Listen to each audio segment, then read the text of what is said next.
Hello, कैसे हो आप लोग।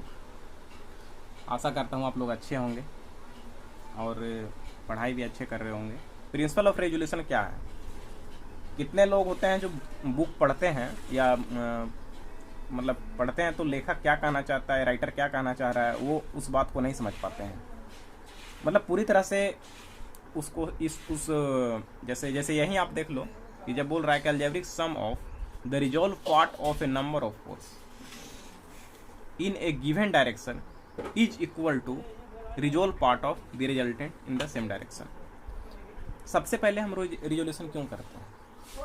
रिजोल्यूशन इसलिए करते हैं कि अगर एक एक फोर्स लग रहा है किसी बॉडी पे, अगर उसका इफेक्ट 10 न्यूटन का है या 20 न्यूटन का, जो भी इफेक्ट है, तो उसे अगर हम कंपोनेंट में तोड़ें, उसका मतलब कि नंबर ऑफ कंपोनेंट में अगर हम तोड़ देते हैं तो सेम इफेक्ट देगा जितना कि वो सिंगल फोर्स दे रहा था, उसका सेम इफेक्ट देगा और सेम डायरेक्शन में ही उसको आगे कर देगा, जो कि जैसे कि पहले वो जिस डायरेक्शन में चल रहा था।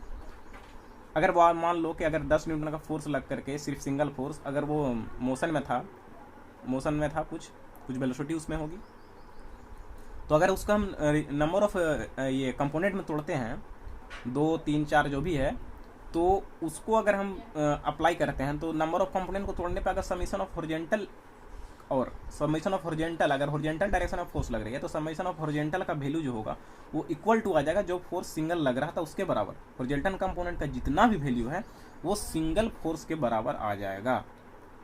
तो और सेम इफेक्ट देगा जैसा कि पहले उसमें दिखा रहा था।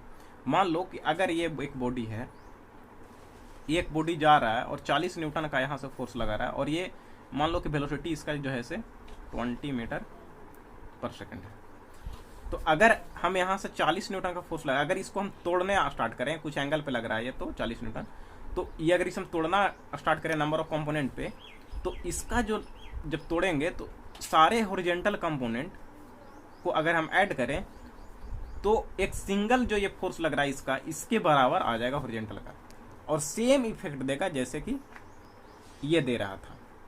तो ये नहीं कह सकते हैं कि अलग अलग वैल्यू देगा, सेम वैल्यू ही देगा, जैसे सेम इफेक्ट ही देगा कि जैसे कि वो जिस मोशन पे पहले, जिस वेलोसिटी पे पहले चल रहा था वही वेलोसिटी देगा। तो यही होता है प्रिंसिपल ऑफ रेजोल्यूशन। ठीक है, इसमें एक न्यूमेरिकल हम करवाते हैं तो आपको ज़्यादा क्लियर समझ में आएगा। ठीक है, हाँ। तो एक क्वेश्चन यहाँ पे ये है कि मशीन कंपोनेंट 1.5 मीटर लॉन्ग, एक मशीन कंपोनेंट है, ये वाला एक मशीन कंपोनेंट है, इसका लेंथ कितना है 1.5 मीटर, और ये पूरा का लेंथ कितना दिया हुआ है, ये 1.5 सेंटीमीटर 1.5 मीटर लॉन्ग दिया हुआ है, एंड वेट कितना 1000 न्यूटन। इसका एक पूरा का वेट जो है इसका जो मशीन कंपोनेंट का कितना 1000 न्यूटन है। उसके बाद 1000 newton is supported by a two क्या है, सपोर्टेड बाई 2 रोप्स। ये 2 रोप्स लगे हुए हैं, DAB और CD 2 रोप्स लगे हुए हैं एज ऑन इन फिगर, और जो कि दिया हुआ है। अब तक कैलकुलेट हमें करना है value, calculate the tension of T1 and T2 in the ropes AB and CD। ये दोनों AB एंड AC का वैल्यू हमें क्या करना है, निकालना है। तो यहाँ पे सबसे पहले एक कंपोनेंट है, उसका तो वेट हमें पता है 1000 न्यूटन लग रहा है, और तो यहाँ पे 2 स्ट्रिंग है, यहाँ पे हमारा 2 वेरिएबल हो जा रहा है। तो 2 वेरिएबल हो जा रहा है तो इसका मतलब है कि हमें क्या होगा कि 2 यहाँ इक्वेशन निकालना होगा।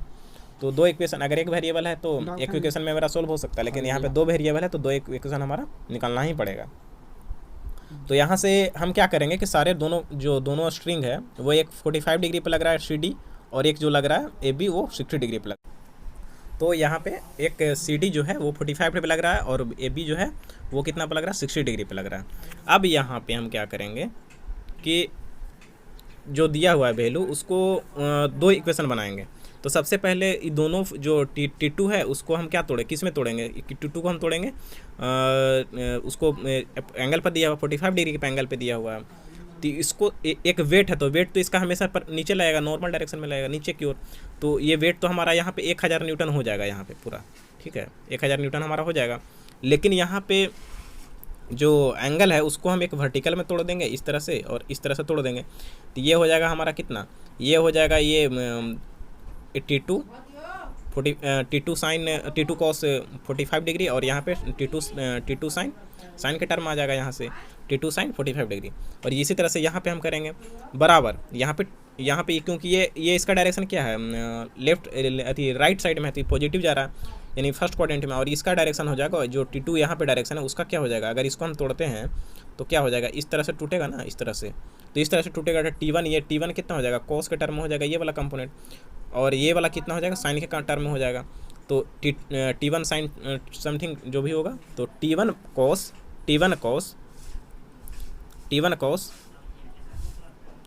कॉस यहाँ पे जो साइन 60 डिग्री कॉस 60 डिग्री है वो किसके बराबर हो जाएगा, वो हो जाएगा T1 साइन जो कॉस जो 60 डिग्री है वो हो जाएगा यहाँ पे T2 कॉस 45 डिग्री के बराबर, यहाँ पे यह दिया हुआ है।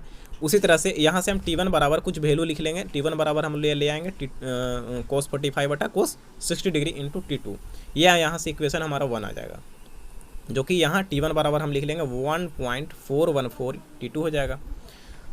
ये उसके बाद फिर यहाँ से हम एक और इक्वेशन निकाल लेंगे जो कि एक वर्टिकल कंपोनेंट होगा। तो वर्टिकल कंपोनेंट में हम क्या करेंगे कि यहाँ पे T2 साइन ये जो फोर्स हुआ ये स्ट्रिंग का T2 साइन हम लोग लेंगे, T2 साइन 45 डिग्री, और इसका क्या लेंगे, इसका लेंगे T1 साइन 60 डिग्री के टर्म में लेंगे। तो ये दोनों अपवर्ड डायरेक्शन में है, तो ये दोनों T1 भी अपर लग रहा है और T2 भी अपर लग रहा है अपवर्ड डायरेक्शन में, तो दोनों हमारा एक साथ ऐड हो जाएगा। और एक वेट जो हमारा लग रहा था यहाँ पे 1000 न्यूटन का, इसका सेल्फ वेट, इसका वेट दिया हुआ सेल्फ वेट, तो 1000 न्यूटन का वेट दिया हुआ, तो ये इसके बराबर हो जाएगा। तो यहाँ पे देखिए, यहाँ पे लिखा हुआ है, देखिए ये यहाँ पे टर्म लिखा हुआ है T1 60 degree plus T2 sign 45 degree बराबर 1000 न्यूटन। तो यहाँ से T2 का वैल्यू जो T1 का वैल्यू यहाँ पे निकाले थे, ये यहाँ पे ले जा करके हम पुट कर देंगे और यहाँ से हमारा T2 निकल जाएगा। तो T2 निकल जाएगा तो उसके बाद T1 भी निकल जाएगा, तो यहाँ से हमारा क्या हो जाएगा, आंसर निकल जाएगा। यहाँ पे T1 और T2 दोनों स्ट्रिंग में जो फोर्स लग रहा था वो निकल जाएगा। तो एक और न्यूमेरिकल हम जो पॉलीगॉन, जैसे एक क्वेश्चन है कि the forces 20 Newton, 30 Newton, 40 Newton, 50 Newton and 60 Newton are acting at one of the angular point of a regular hexagon दिया हुआ है towards the other 5 angular points taken in order, find the magnitudes and the direction of the resultant force। हमारा 20 Newton, 30 Newton, 40 Newton, 50 Newton, 60 Newton का force लग रहा है जो कि रेगुलर हेक्सागोन में है। तो यहाँ पे सारे फोर्स दिए हुए हैं, फिगर में दिखाया है। तो ये देखिए, एक 30 न्यूटन है, सबसे पहले यहाँ पे 20 न्यूटन है, 20 न्यूटन एक हॉरिजॉन्टल डायरेक्शन में ले लिए, उसके बाद 30 न्यूटन लिए। 30 न्यूटन का जो डायरेक्शन, वो जो एंगल है वो 30 डिग्री पे शिफ्ट किए हैं, जो सी हमारा दिखा रहा है, सी से नोटेशन दे रहे हैं। और उसी तरह से डी वाला है वो 40 न्यूटन है, ये भी हमारा कितना 30 डिग्री पे लग रहा है। ये भी, यानी इस सब को हम क्या करेंगे कि सबसे पहले सबको तोड़ देंगे, एक हॉरिजॉन्टल कंपोनेंट में, एक वर्टिकल कंपोनेंट में। तो यहाँ पे क्या हो जाएगा, समेशन ऑफ जो रिजल्टेंट अगर हम निकालना होगा तो सबसे पहले हम हॉरिजॉन्टल कंपोनेंट को लेंगे। तो सबसे पहले जो हम लोग हॉरिजॉन्टल कंपोनेंट है वो 20 कॉस 0 डिग्री होगा, क्योंकि ये फोर्स जो है सो हमारा 0 डिग्री पे लग रहा है। उसी तरह से ये वाला फोर्स जो है कितना पे लग रहा है, 30 डिग्री पे लग रहा है, तो 30 कॉस 30 डिग्री। यहाँ पे फिर क्या लग रहा है, 40 कॉस 60 डिग्री। यहाँ पे ये जुड़ जाएगा, ये एंगल जुड़ते जाएगा। आप ये 30 हुआ, फिर 60, उसके बाद 90, उसके बाद 120, तो लास्ट में हमारा जो है 60 कॉस 120 डिग्री हो जाएगा। तो सारे को सोल्व करेंगे तो यहाँ से 36 न्यूटन आएगा। आप साइंटिफिक कैलकुलेटर ये प्ले स्टोर से डाउनलोड कर लेना और इसको उसमें देख लेना आप जा करके। उसके बाद फिर हम लोग वर्टिकल कंपोनेंट को उसी तरह से लेंगे।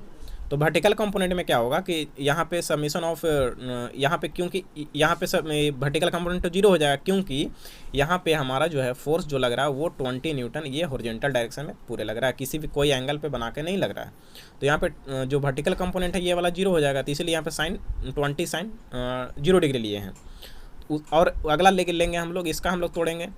अगर हम ऊपर वाला का टर्म को तोड़ते हैं, ये वाला टर्म को तोड़ते हैं, तो ये 30 साइन कितना जाएगा, 30 साइन 20 डिग्री जाएगा, 30 डिग्री जाएगा, सॉरी 30 डिग्री जाएगा।